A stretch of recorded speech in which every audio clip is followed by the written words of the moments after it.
오늘 고린도전서 마지막 부분입니다. 25절로 40절까지 말씀 같이 읽습니다. 시작. 처녀에 대하여는 내가 주께 받은 계명이 없으되 주의 자비하심을 받아서 충성스러운 자가 된 내가 의견을 말하노니 내 생각에는 이것이 좋으니 곧 임박한 환난으로 말미암아 사람이 그냥 지내는 것이 좋으니라. 내가 아내에게 노였느냐 노이기를 구하지 말며 아내에게서 노였느냐 아내를 구하지 말라. 그러나 장가가도 죄짓는 것이 아니요 처녀가 시집가도 죄짓는 것이 아니로되 이런 이들은 육신의 고난이 있으리니 나는 너희를 아끼노라. 형제들아 내가 이 말을 하노니 그때가 단축하여진 고로 이후부터 안에 있는 자들은 없는 자같이 하며 우는 자들은 울지 않는 자같이 하며 기쁜 자들은 기쁘지 않은 자같이 하며 매매하는 자들은 없는 자같이 하며 세상 물건을 쓰는 자들은 다 쓰지 못하는 자같이 하라. 이 세상의 외형은 지나감이니라. 너희가 염려 없기를 원하노라. 장가가지 않은 자는 주의 일을 염려하여 어찌하여야 주를 기쁘시게 할까 하되 장가간 자는 세상 일을 염려하여 어찌하여 아내를 기쁘게 할까 하여 마음이 갈라지며 시집가지 않은 자와 처녀는 주의 일을 염려하여 몸과 영을 다 거룩하게 하려 하되 시집간 자는 세상 일을 염려하여 어찌하여 남편을 기쁘게 할까 하느니라. 내가 이것을 말하면 너희의 유익을 위함이요 너희에게 올무를 놓으려 함이 아니니 오직 너희로 하여금 이치에 합당하게 하여 흐트러짐이 없이 주를 섬기게 하려 함이라. 그러므로 만일 누가 자기의 약혼녀에 대한 행동이 합당하지 못한 줄로 생각할 때 그 약혼녀의 혼기도 지나고 그같이 할 필요가 있거든 원하는 대로 하라. 그것은 죄 짓는 것이 아니니 그들로 결혼하게 하라. 그러나 그가 마음을 정하고 또 부득이한 일도 없고 자기 뜻대로 할 권리가 있어서 그 약혼녀를 그대로 두기로 하여도 잘하는 것이니라. 그러므로 결혼하는 자도 잘하거니와 결혼하지 아니하는 자는 더 잘하는 것이니라.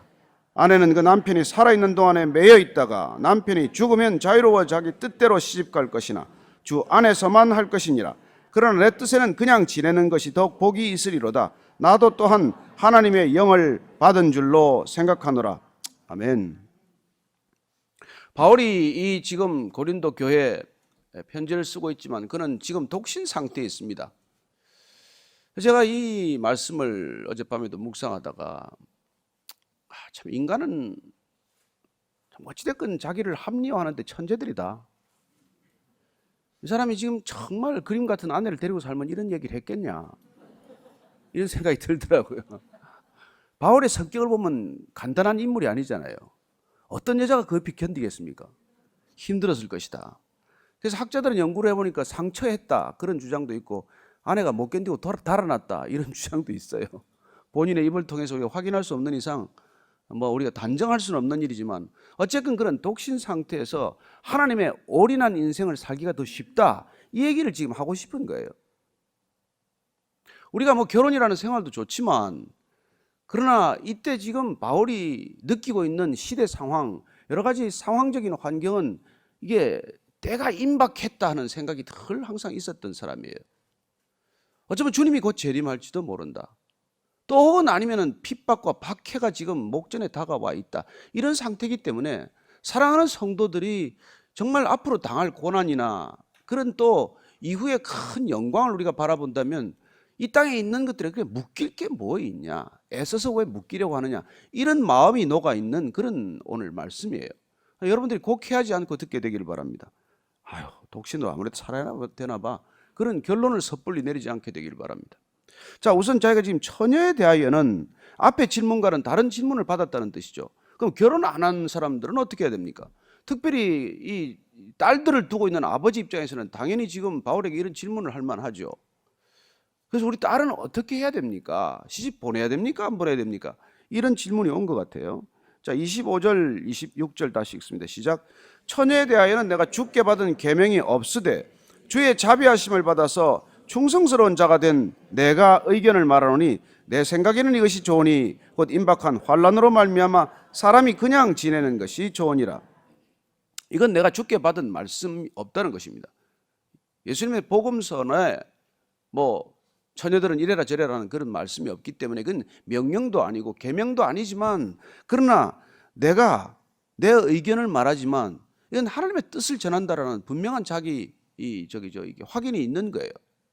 왜냐하면 나는 하나님께 부름받은 사도로서의 그는 늘 자기 정체성이 확실한 사람이기 때문에 내가 내 의견을 말한다고 하지만 내가 사사로운 의견이 아니라는 것을 지금 얘기하고 있는 것이죠. 왜 내가 사사로운 생각이 아니냐? 그건 왜냐하면 내가 주의 자비하심을 받았기 때문이다. 여러분, 하나님의 긍휼하심을 받고 하나님의 사랑받는 자는 하나님의 생각을 하게 돼 있어요. 여러분, 우리가 사랑하면 그 사람 생각 계속하지 않습니까? 하루 종일 그 사람 생각에 붙들려 있지 않아요? 경험 안 해보셨어요? 하루 종일 그 사람 생각이죠.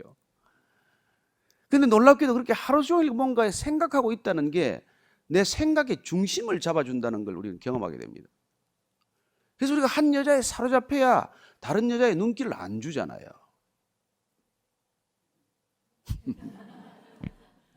그래도 또 여러 군데 쳐다보는 사람들이 있긴 하지만, 그래서 우리가 주의 자비하심에 이렇게 붙들리게 되면은 여러분 이상하게도 자꾸 하나님 생각을 하게 되고 그분 말씀을 자꾸 묵상하게 되고 그분 말씀이 기억나게 돼 있어요. 그 우리가 툭 건드렸는데 이렇게 자기 생각이 튀어나오는 사람이 있고 하나님의 생각이 튀어나오는 사람이 있다는 것입니다. 저는 여러분들이 주의 자비하심, 긍휼하심을 듬뿍 받으셔서 하나님의 생각이 툭 튀어나오게 되기를 바랍니다. 그게 하나님의 사람이 된 거예요. 그래서 그렇게 되면 어떻게 되냐면 충성스러운 자가 됩니다. 페이스풀한 사람이 되는 것이죠. 하나님이 이상하게 자꾸 내 안에서 이렇게 묵상되고 하나님의 사랑이 내 안에 느껴지기 시작하면 여러분 사람이 변덕스럽지 않습니다. 말을 쉽게 바꾸지 않아요. 성품이 그렇게 오락가락하지 않습니다. 저는 하나님의 사람인지 아닌지 자기가 아무리 하나님 얘기를 해도 아닌 사람은 변덕스러워요. 이 말 저 말 말이 다릅니다. 그러나 하나님이 내 안에 가득한 사람은 여러분 조바심이 없을 뿐만 아니라 그리고 중요한 것은 일관성이에요. 일관성. 그래서 저는 여러분들이 무슨 말을 하더라도 참 빠지지 않고 그 자리에 나와 있는 분들은 존경합니다. 정말 저분 하나님의 사람이다. 신실한 사람이다. 늘 그 자리에 참 그렇게 몇 분들 보면 계시거든요. 근데 자칫 그게 지나쳐서 이건 내 자리인데 누가 앉아있으면 안 된다 이래 되면 이것도 조금 문제가 되지만 어쨌든 늘 이 자리에 나와서 비가 오나 눈이 오나 날씨가 추우나 기온이 떨어지나 어쩌나 내가 좀 몸이 아프나 안 아프나 기도 응답이 되나 안 되나 그냥 그 자리에 묵묵히 앉아있다는 거예요. 보통 일이 아니에요. 인간한테는 원래 그런 성품이 없습니다. 정말 주님의 긍휼하심이 와야 자비하심이 와야 그런 성품이 생기는 것이죠. 하나님 닮아가는 거예요. 무슨 대단한 능력이 나타나고 이게 하나님 닮아가는 게 아니에요. 그건 이방신을 섬겨도 얼마든지 그런 능력이 나타납니다. 이방 종교에도 방언도 있고 치유의 은사도 나타나고 예언의 은사도 있고 별의별 은사가 다 있지 않습니까? 저는 여러분들이 정말 하나님의 사람이 된다는 것은 하나님의 자비하심을 받아서 충성스러운 자가 되는 거예요. 그러면 그분한테는 뭘 물어보더라도 그 입술에서 충성스러운 대답을 듣게 됩니다. 지금 바울이 내가 지금 비록 내 생각이 이건 하나님의 말씀은 아니다 내가 그렇지만 이 계명은 아니지만 이렇게 얘기하는데 내 생각에는 임박한 환난 이건 좀 뜻을 좀 강하게 번역한 편인데 사실은 다가오고 있는 박해 이런 뜻이 더 강해요. 지금 박해의 시대가 오고 있다는 거예요. 또 환난이라는 것은 묵시문학적 표현인데 이건 종말의 때를 말하는 것이죠. 그래서 우리는 어느 시대나 종말을 이렇게 강하게 느끼는 사람들이 있잖아요. 그런 사람들 곧 다가올 환난, 곧 임박한 박해 이런 것들이 몸에 느껴지는 것이죠. 그렇기 때문에 그냥 지내는 것이 좋겠다. 왜냐하면 시간이 많지 않으니까. 그래서 늘 종말론적인 긴박감을 가지고 사는 사람들은 시간이 많지 않다는 걸 알게 됩니다. 보통 그게 없으면은 영원히 살 것처럼 그렇게 이렇게 잊어버리고 살지 않습니까? 그래서 하찮은 것들을 우리가 붙들게 되고 그래서 인생의 우선순위가 흐트러지는 거예요. 근데 이 긴박감이 있는 사람들은 우선순위가 분명해진다는 것입니다. 여러분이 오늘 밤에 죽는다, 내일 죽는다면 오늘 당장 뭘 하겠어요? 뭘 정리를 할 거 아니겠습니까? 그리고 유언을 작성하든지 마지막 말을 누군가에게 지금 남기지 않겠어요? 그런 긴박감을 왜 꼭 내일이 하고 다음 내년에 하려고 하냔 말이에요. 오늘 당장 해야 되는 것이죠. 그런 바울에게는 그런 긴박감이 있다는 것입니다. 그래서 지금 이제 우리 딸 시집 보내야 되냐 이런 걸 질문한 데 대한 답변이 이런 것입니다. 또 예를 들어서 지금 제가 이렇게 결혼을 하고 싶은데 어떤 생각이십니까? 근데 이제 이렇게 말하는 거예요. 27절, 28절입니다. 시작. 내가 아내에게 매였느냐? 노이기를 구하지 말며 아내에게서 노였느냐? 아내를 구하지 말라. 그러나 장가가도 죄 짓는 것이 아니요 처녀가 시집가도 죄 짓는 것이 아니로되 이런 이들은 육신에 고난이 있으리니 나는 너희를 아끼노라. 나는 뭐지 이 표현이 별로 마음에 안 들어. 왜 아내에게 매였느냐? 매였던 모양이죠. 아내에게서 노였느냐? 그러니까 이게 부부 관계가 묶이고 놓인다라는 이런 이게 생각 자체가 이제 있는 것이죠. 실제로 뭐 그렇기도 해요. 그런 면이 있는 건 사실입니다. 우리가 언약 관계로 들어간다. 부부와 남편과 아내 되어서 그런 일생을 같이 할 관계로 들어간다는 것은 일종의 구속이고 속박이죠. 그러나 여러분 그보다 더 큰 사랑을 경험할 때는 그게 속박이 되겠어요? 그렇지 않지 않습니까? 정말 나 자신보다 나를 누군가 더 사랑할 때 우리는 구속되었다, 내가 매여있다 이런 생각을 하지 않는 것이죠. 그래서 내가 이게 묶였다, 매였다 이런 관념이 들어오는 것 자체는 이미 사랑이 좀 식었다는 데서 비롯되는 게 아닌가 뭐 이런 생각이 들어요. 이것도 주께서 받은 생각이 아니고 제 생각일 수도 있습니다. 그러나 어쨌든 결혼하는 게 죄 짓는 건 아니라는 거예요. 결혼하는 게 죄 짓기 때문에 결혼하지 마라 이런 얘기를 하는 건 아니다. 그걸 분명히 하는 것입니다. 그러나 형제들아 내가 이 말을 하노니 그 때가 단축하여진 거로 이후부터 어떻게 하라고요? 자, 같이 쭉 읽습니다. 시작. 이후부터 안에 있는 자들은 없는 자 같이 하며 우는 자들은 울지 않는 자 같이 하며 기쁜 자들은 기쁘지 않은 자 같이 하며 매매하는 자들은 없는 자 같이 하며 세상 물건을 쓰는 자들은 다 쓰지 못하는 자 같이 하라. 이 세상의 외형은 지나감이니라. 아멘, 아멘. 이게 참 중요한 이 말씀이에요. 우리가 이게 그런 긴박감을 가지고 살아가는 사람들의 이 땅에서 살아가는 삶의 자세에 관한 것입니다. 그러니까 단순히 지금 결혼하냐 마냐 이 문제보다도 더 본질적인 것을 지금 바울이 얘기하고 있는 것이죠. 이렇게 우리가 다급한 시대를 살아간다면, 이렇게 우리가 고난과 환란이 많은 시대를 살아간다면 우리는 어떻게 살아야 할 것인가에 대한 일반론적인 그리고 다분히 원칙론적인 얘기를 지금 알려주고 있는 것입니다. 첫째는 뭡니까? 첫째는 안에 있는 자들은 없는 자 같이 살라고 말합니다. 이건 뭐 이게 해석하기에 따라서는 조금 여러분들이 오해할 소지가 있는데 아내가 있는 자들은 아내를 무시하고 살라는 게 아니잖아요. 아까 이 앞서 표현했듯이 묶였냐 풀렸냐 이런 관점에서 지금 바울이 지금 얘기를 계속하고 있는데 안에 묶여서 더 중요한 것을 잃어버리지 않는 삶이 되라는 것이죠. 너무 뭐 이렇게 그 부부관계에 묶여가지고 더 중요한 것을 이렇게 생각하는 것을 놓치기가 쉽잖아요. 도대체 왜 결혼했는데? 왜 자녀를 낳았는데? 무엇 때문에 가정을 이루어야 하는데? 그 본질적인 질문이 없으면 결혼이 그것도 하나의 우상이 될 수 있는 것 아니에요. 아내나 남편도 우상이 될 수 있는 것 아니에요. 남편을 주신 이유, 아내를 주신 목적 이런 것들이 깨달아지지 않으면 점점 두려웠거나 아니면 우상이 되어버려서 그야말로 온전히 묶여버리는 관계가 되는 것이죠. 우리가 묶여야 할 대상은 오직 하나님 한 분이지 서로 아내가 되었건 남편이 되었건 자녀가 되었건 묶이는 데서부터는 풀려나야 한다는 것입니다. 우리는 묶이는 걸 우상이라고 부릅니다. 왜 하나님께서 마지막에 아브라함을 테스트할 때 이삭을 바치라고 그래요? 여러분 100살의 어른 아들이 얼마나 소중했겠습니까? 지야말로 금지 오개반 아니겠습니까? 금이야 오기야 키우다가 그 아들한테 마음을 다 빼앗겼거든요. 하나님께서 마지막 테스트가 일껏 주고 왜 변덕스럽게 그걸 요구하냐가 아니라 너 어떻게 해서 내가 준 아들을 그렇게 너가 우상으로 만들었냐? 그걸 내놓으라고 그러는 거죠. 마지막에 아브라함이 정말 주님께서 거두시고 또 주시고 한 분이라면 서로 내 아이삭을 바친다 한들 죽이겠냐 하는 우리는 일종의 부활신앙을 그에게서 발견하게 됩니다. 저와 여러분들이 정말 하나님께서 주신 것들이 어떤 것이건 하나님보다 그걸 더 중요하게 여기고 거기 더 묶여버리고 더 집착하면 그건 여러분 본말이 전도된 것이죠. 본질과 가지가 뒤섞인 것입니다. 신앙이란 여러분 우선순위가 확실한 삶이에요. 뭐가 탑이어야 한다고요? 네, 우리를 있게 하신 그분이 탑이어야죠. 신앙이란 나보다도 더 중요한 대상을 발견한 삶이에요.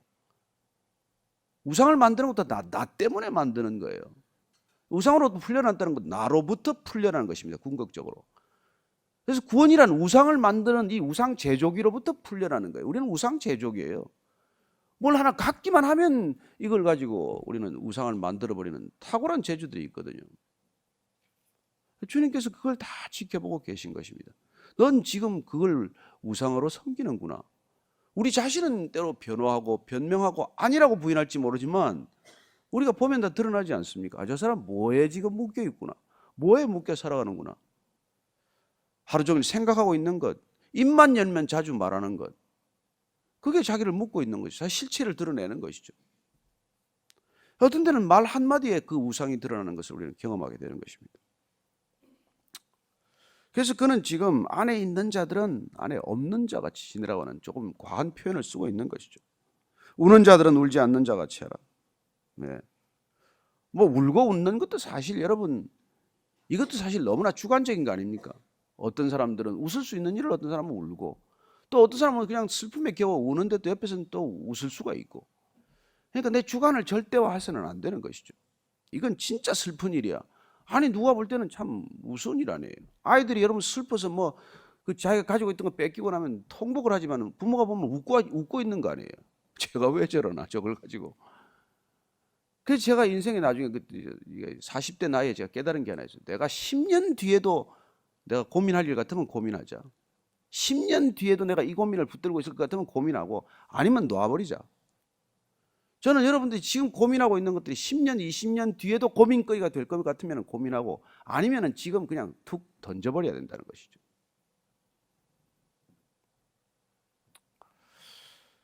그리고 기쁜 자들은 기쁘지 않은 자같이 하며 매매하는 자들은 없는 자같이 하며 이게 다 이게 세상 살아가는 놀라운 기준이지만 이게 쉬운 일은 아니죠. 세상 물건을 쓰는 자들은 다 쓰지 못하는 자같이 하라. 그렇죠. 지금 뭐 우리가 가지고 있는 것들 다 못 쓰잖아요. 집에 있는 것들. 그래서 뭐 한 번씩 뭐 핸드폰 다 장롱에 있는 거 가지고 오라, 뭐 안경 다 가지고 오라 이래서 아프리카도 보내고 합니다만 그 다 어차피 다 못 쓰는 물건들이거든요. 못 쓰는 것들은 다 쓰지 못하는 것.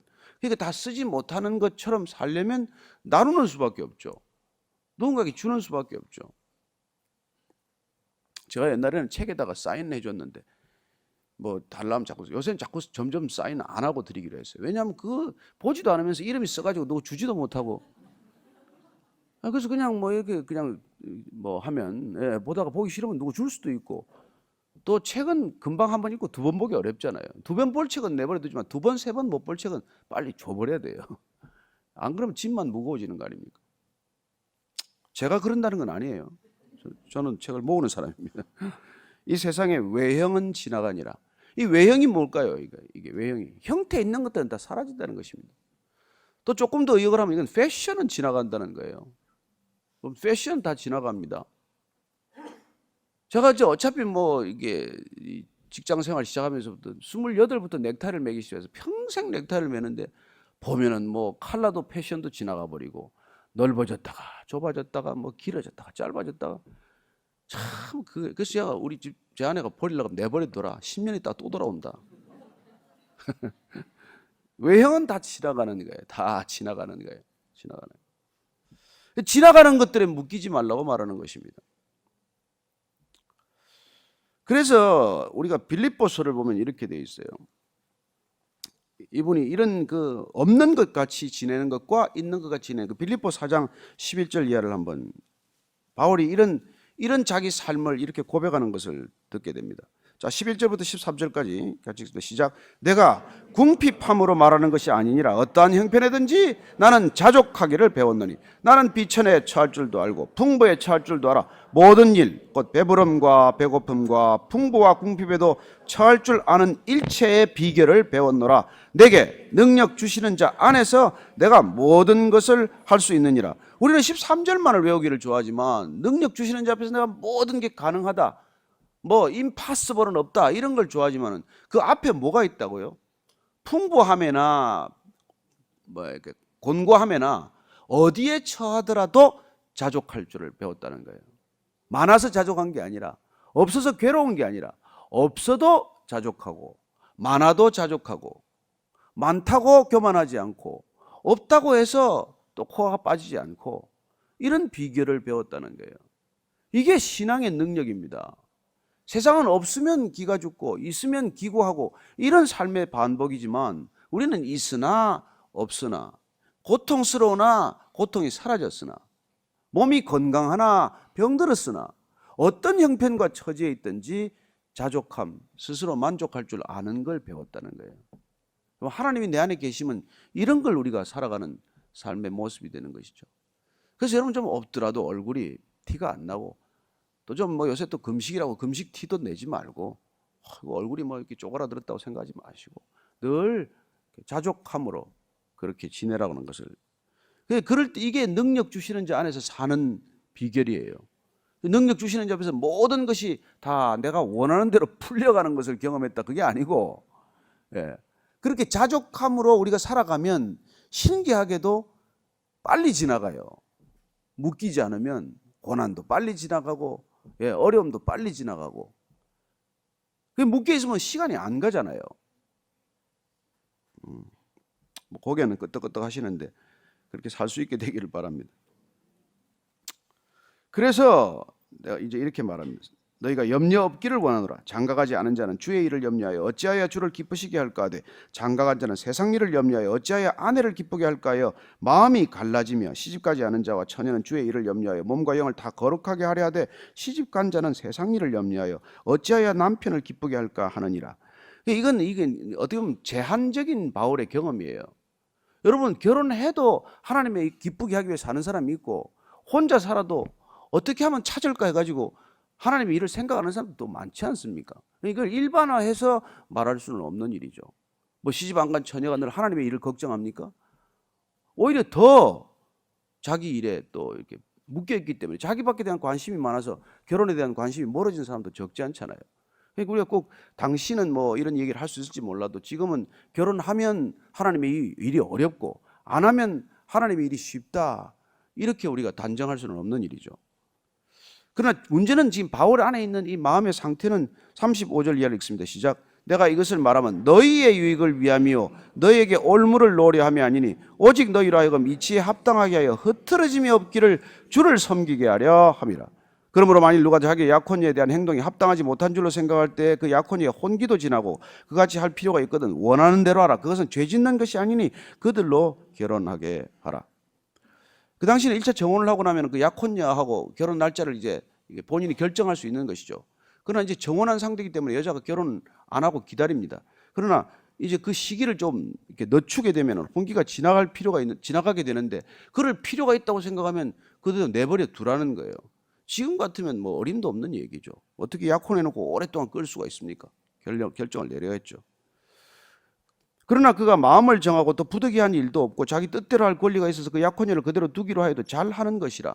그래서 저는 본인은 지금 이 당시에 이 얘기예요. 그 당시에 하나님의 일이 너무 중요해서 약혼하고 정혼한 여자가 있지만 그냥 하나님의 일에 묶여 있어서 그걸 좀 이렇게 천연하고 지연시키더라도 잘하는 것이라고 지금 말하고 있는 것입니다. 지금이야 뭐 그걸 누가 견디겠어요. 약혼 파혼하고 끝나겠죠. 그래서 지금 바울은 이렇게 말합니다. 38절. 그러므로 결혼하는 자도 잘하거니와 결혼하지 아니하는 자는 더 잘하는 것이니라. 동의하십니까? 예, 뭐 대부분 동의할 수도 있고 안 할 수도 있겠지만은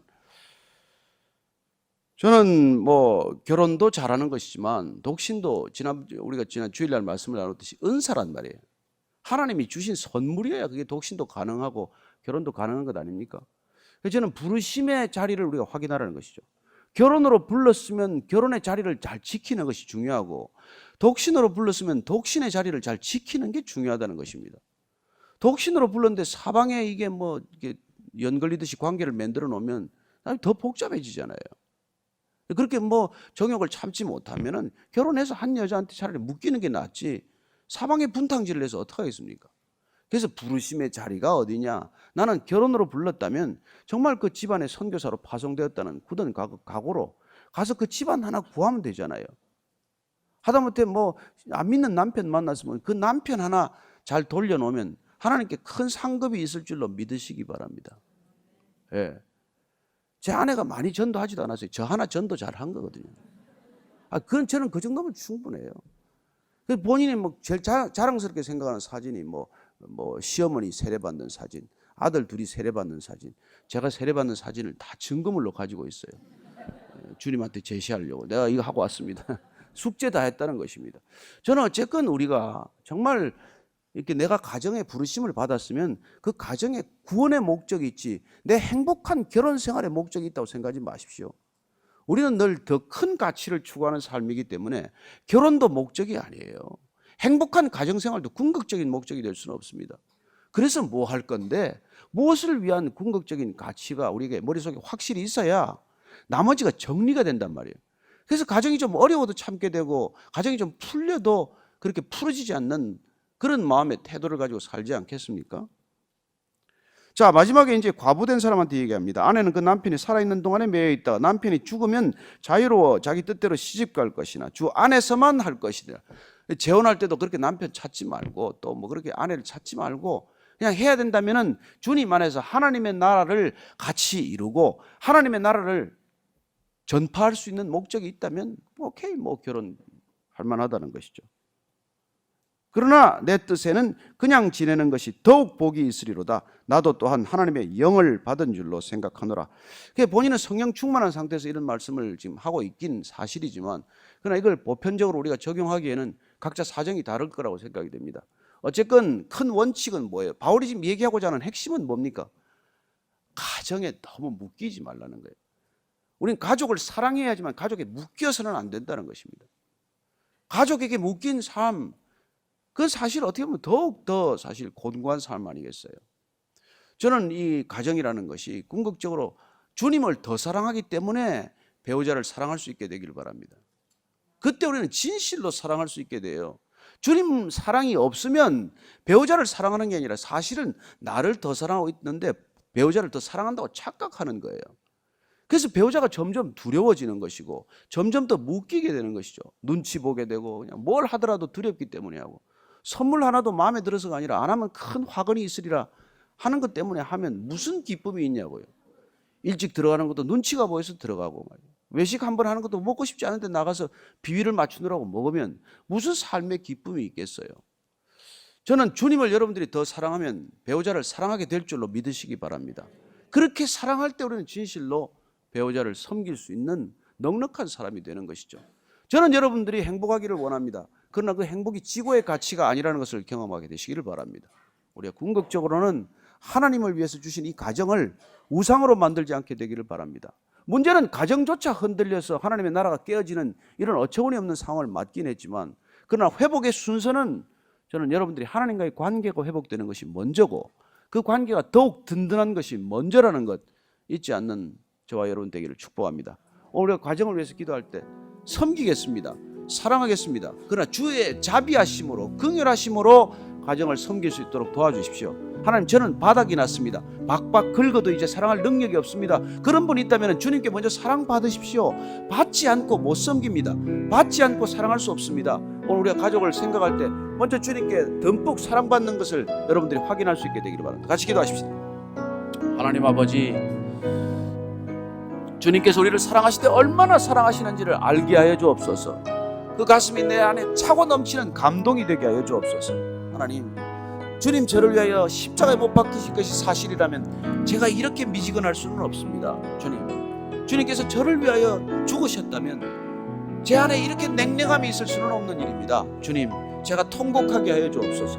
주님 사랑 확인하게 하여 주옵소서. 주님 사랑에 메인받게 하여 주옵소서. 주님 사랑에 차고 넘치는 감격과 감동이 있게 하여 주옵소서. 눈물이 회복되게 하여 주옵소서. 통곡이 회복되게 하여 주옵소서. 그리하여 주님께 받은 이 사랑을 가지고 오늘 제 사랑하는 남편, 사랑하는 아내 사랑할 수 있게 도와주십시오. 하나님, 제 사랑은 바닥이 났습니다. 제 사랑은 파탄이 났습니다. 그러나 주님 사랑 차고 넘치게 받을 때 다시 사랑을 시작할 수 있을 줄 믿습니다. 첫사랑 회복하게 해 주옵소서. 그렇게 사랑했던 사랑, 그런 사랑으로 주님 섬길 수 있도록 도와주시고, 사랑하는 자녀들 정말 제가 제 집착으로 하는 것이 아니라 진실로 아이들을 아끼고 주님의 자녀로 키우기 위해서 제가 넉넉한 부모가 되게 하여 주옵소서. 자녀들을 위하여 기도하게 하시고 잔소리가 기도가 되게 하시고, 하나님 아이들을 나무라는 즉 경책이 정말 나의 분노를 쏟아붓는 것이 아니라 아이들을 향한 지극한 사랑의 권면이 되게 하여 주옵소서. 하나님, 이 가정이 주의 형상으로 회복되기를 원합니다. 하나님, 내 수준의 가정이 아니라 하나님 수준의 가정을 이루게 하여 도와주십시오. 하나님, 주님의 차고 넘치는 사랑 때문에 그 받은 사랑 너무 크고 너무 감격스러워서 아무리 사랑하고 사랑해도 아낌없이 사랑할 수 있도록 도와주시고, 하나님, 사랑하는 자녀들 주님께 올려드립니다. 올해 우리 교회가 온 전심을 다해서 자녀들에게 한번 하나님의 사랑을 전할 수 있는 소중한 통로들 다 되게 하여 주옵소서. 이제는 십자가에서 아버지의 사랑을 쏟아부어 주신 우리 구주 예수 그리스도의 은혜와 하나님 아버지의 무한한 사랑과 성령의 그 사랑 깨닫게 하심이 오늘 그 사랑에 메인 바 묶인 바 되어 사람의 사랑에 목마르지 않고 사람의 사랑을 애걸하지 않고 오직 주의 사랑 흘려보내는 통로 되기로 결정한, 축복의 통로 되기로 결단한 이 자리에 고개 숙인 모든 성령의 사람들, 아버지의 긍휼하심을 받고 신실한 삶을 살기로 결단한 이 자리에 고개 숙인 모든 교회 위에, 지체 위에, 하나님의 백성들 위에 지금부터 영원까지 함께 하시기를 간절히 축원하옵나이다. 아멘.